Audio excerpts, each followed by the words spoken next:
नमस्कार, इतना स्वदेश पर मिट का मसाला में आपका स्वागत है। मैं हूं मनीष मेनुगिरी और अगले आधे घंटे में आपको बताऊंगा कि भारतीय बाजारों में क्या हुआ। खास तौर पे मैं बात करूंगा मिड कैप शेयरों में, क्योंकि आज मिड कैप शेयरों में थोड़ी सी मुनाफा वसूली देखने को मिली। मिड कैप इंडेक्स की बात करें या मिड कैप शेयरों की बात की जाए तो बीते 2 से ढाई महीनों में एक अच्छी रैली देखने को मिली थी, लेकिन आज थोड़ा मुनाफा वसूली देखने को मिला और मुनाफा वसूली बाजार में भी देखने को मिला। निफ्टी आज मजबूत खुला, उसके बाद हमने देखा कि एक अच्छी रिकवरी देखने को मिली, दिन के ऊपरी स्तर के आसपास पहुंचा, वहां से वापस से जो है निफ्टी में जो है देखिए दबाव देखने को मिला। एक समय जो है एक अच्छी मजबूती दिखा रहा था जब तो 19,435-40 के जोन में पहुंचा था, लेकिन वापस से गिरावट देखने को मिली है और 19,350 के आसपास जो है खुद को जो है सस्टेन करने की कोशिश कर रहा है। कह सकते हैं कि ऊपरी स्तर से करीब 70 अंकों की गिरावट जो है निफ्टी में देखने को मिली है। असर निफ्टी बैंक में भी देखने को मिल रहा है, वहां भी हम देख रहे हैं थोड़ी सी कमजोरी देखने को मिल रही है।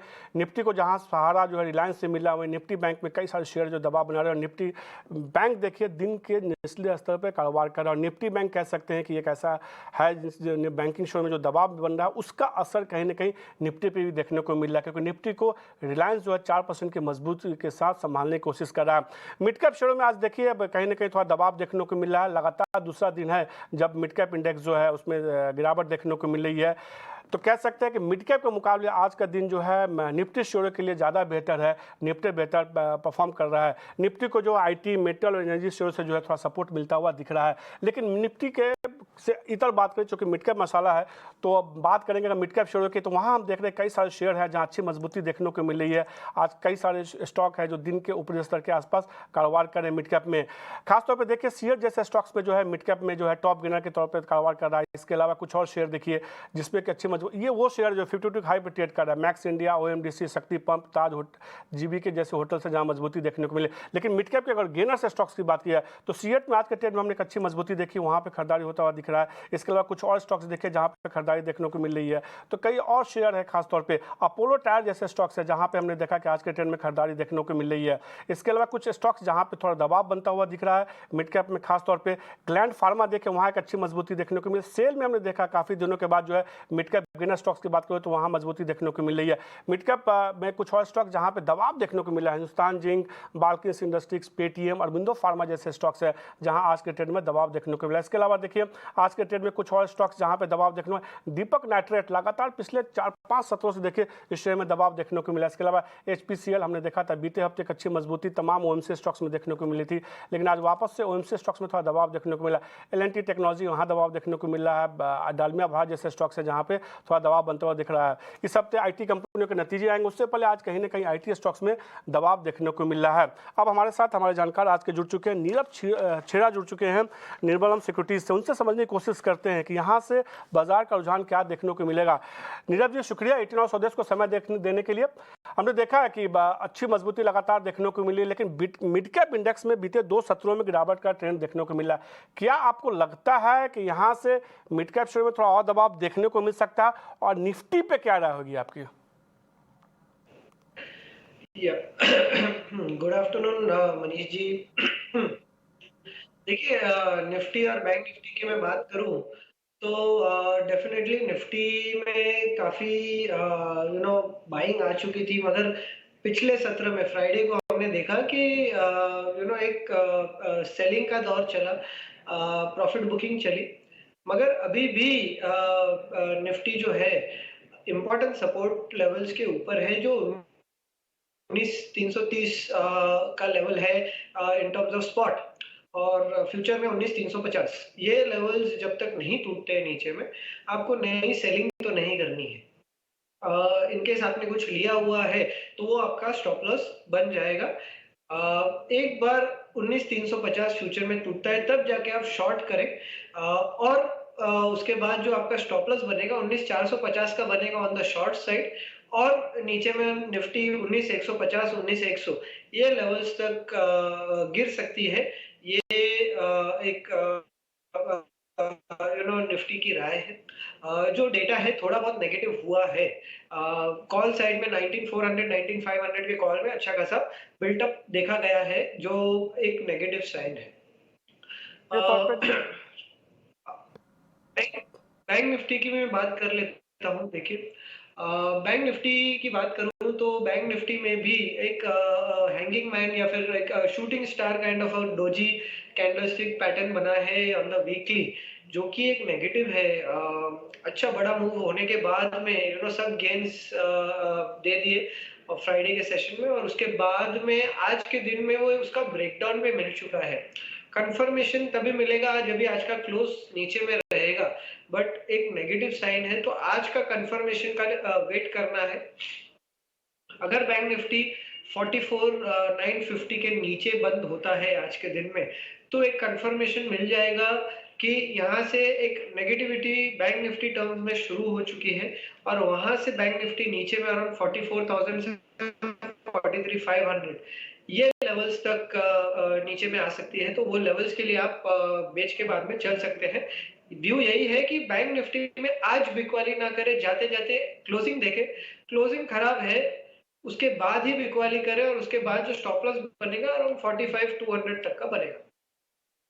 बिकवाली नहीं करने की सलाह, लेकिन निफ्टी में बिकवाली करने की सलाह दे रहे हैं। अगर ये निफ्टी जो है 19,350 के नीचे कारोबार करता है निफ्टी फ्यूचर, तो आप इसको बिकवाली करके चल सकते हैं। फिर स्टॉप लॉस 19,450 का आपको लगाना होगा, टारगेट जो होगा 19,150 का होगा। निफ्टी और बैंक निफ्टी की बात होगी, तो अगले 3 घंटे के लिए कौन सा ट्रेड है ये जानते हैं।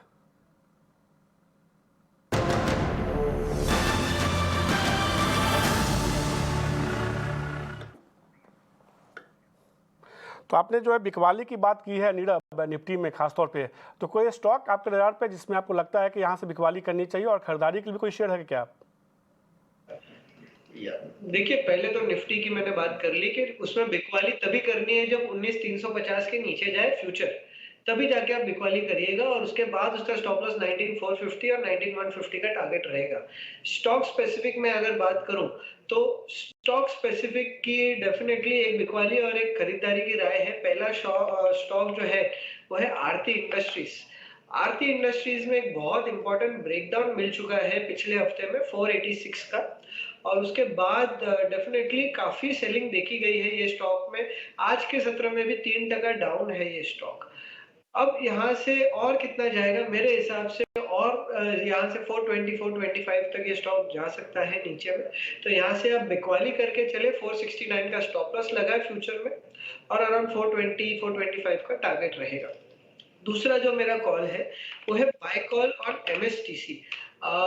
देखिए, मिड कैप जैसे कि आपने कहा, काफी सारे स्टॉक्स में आज थोड़ी बहुत बिकवाली है, मगर एक आध दो स्टॉक जो ज्यादा चले नहीं है और अब जाके ब्रेकआउट दिखा रहे हैं, उसमें से एक है ये MSTC।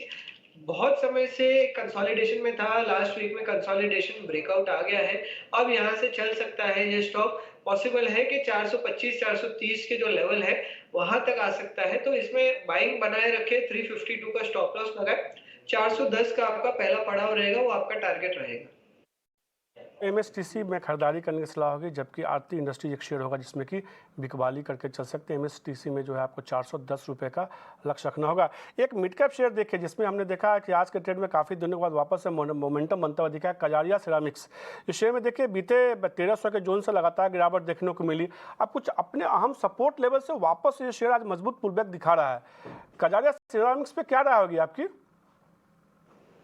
देखिए, कजारिया सिरेमिक्स में एक triple top kind of formation बना है 1330 के आसपास, वहां से स्टॉक नीचे आया है, और उसके कारण से अभी भी उसमें मोमेंटम, जो लॉन्ग टर्म मोमेंटम बोलते हैं या मीडियम टर्म मोमेंटम बोलते हैं, वो आ नहीं रहा है। एक दिन ऊपर एक दिन नीचे ऐसे ही चल रहा है। आज के दिन में ऊपर है, no doubt about it, but अभी भी स्ट्रेंथ नहीं आई है। So I will not suggest to buy at this point. यहाँ से वेट करें, 1335 के ऊपर क्लोजिंग मिल जाती है ये स्टॉक को, उसके बाद ही इसे बाय करें, और उसके बाद इसमें अच्छी खासी बाइंग आ सकती है, जो मीडियम टर्म में स्टॉक को अराउंड 1550 1600 के पास में लेके जा सकती है। तो वो टारगेट के साथ में आप फिर बाय कर सकते हैं, मगर करंट लेवल से बाय ना करें, 1330 के ऊपर ही बाय करें। मौजूदा स्टार लेवल पर खरीदारी नहीं करने की सलाह कजारिया सिरामिक्स में। अगर 1330 के ऊपर आता है तब आप शेयर में खरीदारी करके चल सकते हैं। और फटाफट कुछ और स्टॉक्स दिखाते हैं जिसमें आज के ट्रेड में हमने एक अच्छी मजबूती बनती हुई कह सकते हैं कि मेगा एक्शन वाले शेयर्स हैं। सूला में देखिए आज के ट्रेड में एक अच्छी मजबूती देखने को मिली। इसके एडोर बिल्डिंग देखिए आज के ट्रेड में अच्छी मजबूती देखने को मिल रही है। मर्जर को लेकर जो 10 अगस्त को बैठक होने वाली, उससे पहले जो है आज शेयर में जो है अच्छी खरीदारी देखने को मिले। इसके अलावा हिंदुस्तान जिंक देखिए ₹7 प्रति शेयर का डिविडेंड का ऐलान किया, हालांकि शेयर में आज जो है करीब 3.5% की गिरावट देखने को मिल रही है। इन तीनों शेयरों में नीरव, आप एडोर को देखिए, हमने देखा कि शेयर में जो है लगातार मजबूती देखने को मिल रही है और ये शेयर कह सकते हैं कि मल्टी ईयर हाई पे कारोबार कर रहा है। एडोर पे क्या राय होगी आपकी? देखिए, अडोर में अच्छा खासा कंसोलिडेशन आ चुका था in between 2021 and about 2022 last year के स्टार्ट तक। उसके बाद लगातार ये स्टॉक में बाइंग ही दिख रही है, higher top higher bottom formation बन रहा है। बहुत बढ़िया पैटर्न बनाया है स्टॉक ने और हमेशा अपना 50 डे मूविंग एवरेज से सपोर्ट लेके ऊपर जाता है। इस बार भी आया, वो वहां से वापस ऊपर गया है। आई बिलीव यहाँ से बाइंग करनी चाहिए। अच्छा खासा स्टॉक है। 1210 का आप स्टॉप लॉस लगाए, ऊपर में पॉसिबल है कि 1400-1450 तक ये स्टॉक जा सकता है, तो वो टारगेट के साथ में आप खरीदारी कर सकते हैं। एडोर में खरीदारी करने के साथ जिनके पास है वो भी होल्ड करके चल सकते हैं। 1410-1425 तक का लक्ष्य देखने को मिल सकता है शेयर में। ₹1210 का लेकिन आपको शेयर में स्टॉप लॉस लगाना है। 3 स्टॉक्स की हमने बात की, फटाफट अब अंश के पास चलते हैं। उनके पास भी कई सारे ऐसे शेयर हैं मिड कैप में जिसमें खबरों के दम पे जो है उतार चढ़ाव देखने को मिल रहा है। अंश, आज आपके रडार पे कौन कौन सा शेयर है? जी बिल्कुल, सबसे पहले शुरुआत करते हैं आईआरबी इंफ्रास्ट्रक्चर से। कंपनी ने करीबन 380 करोड़ का मंथली टोल रेवेन्यू अनाउंस किया है जून महीने के लिए, जो कि 16% ऊपर है ईयर ऑन ईयर बेसिस पर। इसके साथ साथ गैलेंट भी फोकस में रहेगा। कंपनी ने ईस्ट कोस्ट रेलवे के साथ अग्रीमेंट साइन किया है रेलवे वैगन्स खरीदने के लिए, क्योंकि इंडियन रेलवे के पास थोड़ा सा शॉर्टफॉल हो रहा था। इसके चलते हम देख रहे हैं कि स्टॉक प्राइसेस में करीबन 6% का उछाल दिख रहा है और साथ ही साथ स्टॉक ने 11 मंथ हाई भी टच किया है। इजी ट्रिप प्लानर्स भी फोकस में रहेगा। कंपनी ने जनरल सेल्स अग्रीमेंट साइन किया है स्पाइस जेट एयरलाइंस के साथ, जिसके चलते कंपनी अब पैसेंजर टिकट्स को बेच पाएगी, प्रमोट कर पाएगी और भी कई सर्विसेज प्रोवाइड कर पाएगी। इसके चलते हम देख रहे हैं कि स्टॉक प्राइसेस में 4% का उछाल नज़र आ रहा है। आखिर में गति पर भी बात कर लेते हैं। कंपनी ने अपने मंथली सेल्स के आंकड़े शेयर किए हैं जून महीने के लिए। कंपनी का टोटल वॉल्यूम 102 किलो टन्स का रिकॉर्ड हुआ है, जो कि 14% ऊपर है ईयर ऑन ईयर बेसिस पर। इसके चलते हम देख रहे हैं कि स्टॉक प्राइसेस में करीबन 5 से 6% की तेज़ी भी नज़र आ रही है। शुक्रिया अंश, ये तमाम स्टॉक्स बताने के लिए। नीरव, इसमें गति को आप देखिए, ये शेयर जो है करीब 3-4 महीने के रेंज से वापस से बाहर निकलने की कोशिश कर रहा है। शेयर ने कह सकते हैं कि बाजार की पूरी तेज़ी में अंडर परफॉर्म किया है। क्या आपको लगता है कि इस तेज़ी को देखना चाहिए, यहाँ से जो है थोड़ी और मजबूती देखने को मिल सकती है गति में? देखिए, गति का पैटर्न थोड़ा अप एंड डाउन है, मगर अभी भी एक इम्पोर्टेंट लेवल ब्रेक किया है इसने और वो लेवल के ऊपर नहीं आ पाया है। 135 का जो लेवल है, बहुत इंपॉर्टेंट सपोर्ट था, जो ब्रेक कर दिया और उसके बाद लगातार नीचे ही रहा है। काफी समय से कोशिश कर रहा है 135 ब्रेक करने का ऊपर के साइड में, मगर हो नहीं रहा है। जैसे ही 135 के ऊपर आता है, इसमें वापस बाइंग हावी हो सकती है और स्टॉक वापस चल सकता है 175-180 की तरफ। तो वो लेवल्स के लिए आप खरीदारी कर सकते हैं, मगर ओनली अबव 135 लेवल्स। और उसके बाद जो है स्टॉप लॉस आप 125 पे रखिएगा। आते हुए गति पे हमने कैश के कई सारे शेयरों की चर्चा की है, मार्केट की भी चर्चा की, इंडेक्स भी चर्चा की। तो अब बात करते हैं ऑप्शन की, क्योंकि ऑप्शन का एक ऐसा सेगमेंट है जिसमें कम पैसे में ज़्यादा मुनाफे की गुंजाइश होती है। बात करते हैं ऑप्शन के चैंपियन की।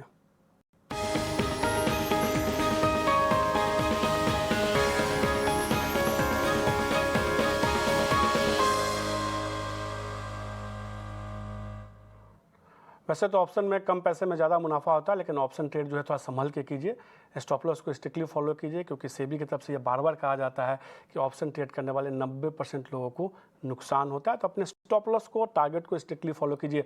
और आज आपकी मदद करने के लिए, हमारी मदद करने के लिए ऑप्शन के चैंपियन में स्नेहा सेठ जुड़ चुकी हैं एंजल वन से। स्नेहा, किस ऑप्शन पर आप दाव लगा रही हैं? अगर आप देखें मेटल स्पेस में रिसेंटली थोड़ी सी स्ट्रेंथ दिख रही है और स्पेशली जो टाटा स्टील, अगर आप ये काउंटर देखें तो कंसोलिडेशन का एक चैनल में ही ट्रेड कर रहा था। अगर आप इसका डेली चार्ट देखें तो एक फॉलिंग ट्रेंड लाइन है, जो कि ये काउंटर मुझे लग रहा है कि एक सरपास करने के काफी ज्यादा चांसेस आज स्लाइटली सरपास भी किया है, नियरली 2% का गेन भी दिख रहा है, आज ओपन इंटरेस्ट एडिशन भी दिख रहा है। आई थिंक यहाँ पे हमें लॉन्ग करके चलनी चाहिए और बेस्ट थिंग अगर हम ब्रेकआउट के लिए ट्रेड करते हैं तो long call will be the ideal strategy. तो आई वुड सजेस्ट कि यहाँ पे आप लॉन्ग कॉल करें। 115 की जो कॉल है वो बाय करनी है आपको 2 से 2.5 रुपए के बीच में। स्टॉप लॉस इसमें 0.7 का रहेगा, टारगेट इसमें 4.9 तक के रहेंगे। इसमें अगर आप देखें तो आपका जो मैक्सिमम लॉस जो हो सकता है दैट विल बी 9,900 एज पर the stop loss and the target जो दिया है उसके हिसाब से 13,200 तक के आपके प्रॉफिट्स हो सकते हैं। तो आई वुड से एक स्ट्रिक्ट स्टॉप लॉस इसमें जरूर मेंटेन करिएगा। ऑन दी अपसाइड पॉसिबिलिटी है करके कि इसकी कॉल ऑप्शन 5 रुपए तक आ सकती है। तो स्नेहा की तरफ शुक्रिया स्नेहा ये सलाह देने के लिए। तो टाटा स्टील के 115 की कॉल आपको खरीदनी है 2 रुपये 2 से लेकर 2 रुपये से लेकर 2.5 रुपये के बीच में। इसमें जो है लक्ष्य 5 रुपये तक देखने को मिल सकता है। स्टॉप लॉस जो है आपको इसमें 70 पैसे का लगाना है।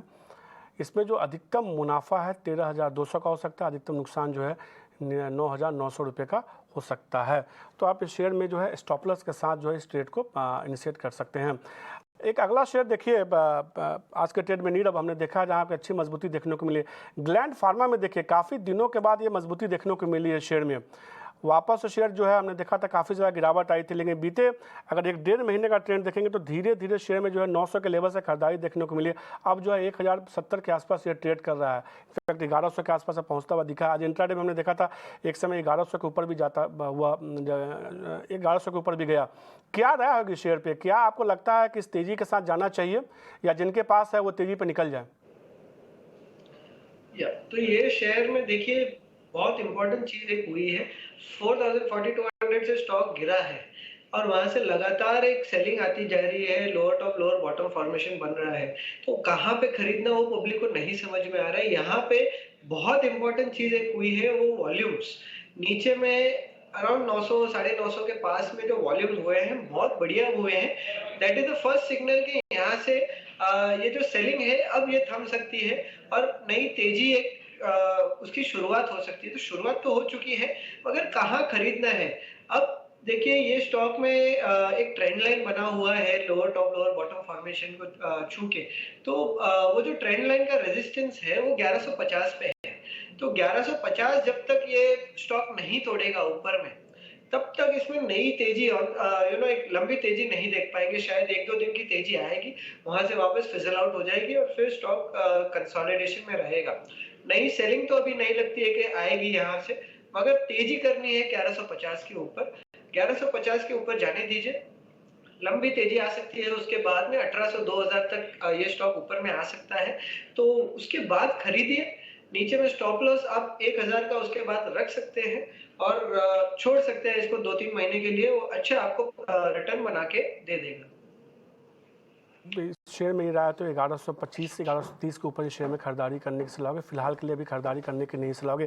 हमने कई सारे तेजी वाले शेयर की बात की नीरव, लेकिन एक शेयर देखिए इंडिया सीमेंट, लगातार शेयर में जो है दबाव देखने को मिल रहा है। 230-32 के जोन से अब ये शेयर जो है गिरता हुआ दिख रहा है और कई अपने इंपॉर्टेंट कह सकते हैं सपोर्ट लेवल के नीचे वापस आया है। इंडिया सीमेंट पे क्या राय होगी आपकी? देखिए इंडिया सीमेंट का जो चार्ट है थोड़ा सा नेगेटिव है। चांस है कि ये स्टॉक नीचे में अराउंड 190 185 के जो लेवल है उसको वापस रीटेस्ट कर सकता है और उसके सपोर्ट लेवल्स हैं। तो यहाँ से आप इंडिया सीमेंट में खरीदारी ना करें। अगर इनकेस आपके पास है तो एग्जिट कर लें। 190 के पास में वापस आता है वहाँ पे बाइंग करें। ये स्टॉक में वहाँ से थोड़ी बहुत उछाल आ सकती है, मगर पहले 190 रीटेस्ट करना जरूरी है ये स्टॉक के लिए। तो ये राय आती हुई इंडिया सीमेंट में। नीरव आपका शुक्रिया। इतना स्वदेश पे कई सारे शेयरों पे आपसे चर्चा हुई, आपने जो है कई सारे शेयरों में मदद की, आपका शुक्रिया। लेकिन हमने बात की है ऑप्शन के स्टॉक्स की, कैश के कई शेयरों की चर्चा की है।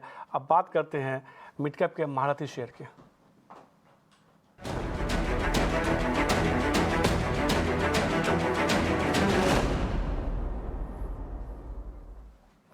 और मिड कैप का महारथी शेयर बताने के लिए एक महारथी गेस्ट भी जुड़ चुके हैं। सनी अग्रवाल जुड़ चुके हैं SBI सिक्योरिटीज से। सनी, मिड कैप पे कौन सा शेयर आपके लिए लगता है कि यहाँ से एक महारथी हो सकता है, एक अच्छा रिटर्न देखने को मिल सकता है? Good afternoon. तो आज का मेरा पहला पिक रहेगा अशोका बिल्डकॉन। कंपनी का जो मार्केट कैप है तकरीबन 2400 करोड़ रुपीज है। करंट मार्केट प्राइस 85 है और मेरा जो लक्ष्य रहेगा 100 रुपीज प्लस का लक्ष्य रहेगा। अगर हम इसके ट्रिगर्स की बात करते हैं, कंपनी का अगर बिजनेस देखें तो एक स्ट्रॉन्ग ईपीसी बिजनेस है, जो कि स्पेशली इनका फोकस है रोड्स और रेलवेज में रहता है इनका। इनकी जो ऑर्डर बुक थी FY23 की तकरीबन 15,800 करोड़ की थी, और कंपनी ने ये गाइड किया है कि FY24 में ये ऑर्डर बुक बढ़ करके 20,000 करोड़ हो सकती है, एंड ड्रिवन बाय 8,000 से 10,000 करोड़ की जो फ्रेश ऑर्डर इनफ्लो आएगी। इसमें जो मेन ट्रिगर अभी जो शॉर्ट टर्म में जो मुझे लग रहा है वो कि debt reduction by asset monetisation. अगर हम 2 हफ्ते पहले की न्यूज देखते हैं, जो सेक्यूरा जो एक इंफ्रा प्लेटफॉर्म है एडलवाइस का, they are in talk with Sekura to offload their road asset, जिसके कारण इनका जो डेट है वो कहीं ना कहीं कम होगा। इसके चलते हुए हमें ये कंपनी काफी अच्छी लगती है लॉन्ग टर्म के होराइजन से। और एक मेरा दूसरा पिक रहेगा रेमंड का मार्केट कैप तकरीबन 12,000 करोड़ रुपए है, करंट मार्केट प्राइस 1,800 रुपए, और मेरा लक्ष्य रहेगा 2,200 रुपए का over the next 6 to 12 month. अगर हम रेमंड की बिजनेस की, अगर एक बिजनेस जो सभी को पता है, रेमंड का टेक्सटाइल और अपैरल बिजनेस, जो कि काफी स्ट्रॉन्ग पोर्टफोलियो है in terms of brand and everything. और अगर हम FY23 की बात करते हैं तो अक्रॉस द बोर्ड इसमें, whether it is a branded textile, branded apparel, garmenting, across the board इसमें एक बहुत स्ट्रॉन्ग ग्रोथ देखने मिली थी। और इसमें एक जो ट्रिगर जो हमें लगता है शॉर्ट टर्म में, वो है वैल्यू अनलॉकिंग का। हालांकि जो डीमर्जर है ऑफ जितना भी ब्रांडेड पोर्टफोलियो, उसका डीमर्जर कंपनी ने ऑलरेडी अनाउंस कर रखा है, और हर अब जो share holder, existing share holder को एक शेयर मिलेगा नई एंटिटी का, और एग्जिस्टिंग एक शेयर के सामने। तो पोस्ट डीमर्जर मुझे लगता है कि इसका जो ब्रांडेड बिजनेस है, इसकी वैल्यू एक अनलॉकिंग होगी, और एक हमें काफी अच्छी रैली वो बिजनेस में देखने मिलेगी। कंपनी डेट फ्री है। रिसेंटली उन्होंने एक अपना FMCG का पोर्टफोलियो गोदरेज को सेल किया था, इसके चलते हुए कंपनी के बुक्स पे 1,500 करोड़ का कैश ऑलरेडी है।